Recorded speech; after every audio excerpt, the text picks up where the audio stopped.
মা ফাতেমার নয়নে মনি হযরত আলীর জান, মা ফাতেমার নয়নে মনি হযরত আলীর জান।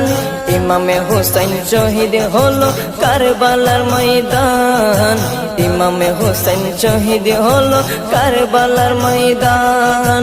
দয়ালি নবীর জবানে কারবালার বয়ানে, দয়ালি নবীর জবানে কারবালার বয়ানে, আওলাদে রাসূল শহীদ হবে হাদিসে প্রমাণ। ইমামে হোসেন শহীদ হলো কারবালার ময়দান, ইমামে হোসেন শহীদ হলো কারবালার ময়দান। মা ফাতেমার নয়নে মনি হযরত আলীর জান, মা ফাতেমার নয়নে মনি হযরত আলীর জান। ইমামে হোসেন শহীদ হলো কারবালার ময়দান।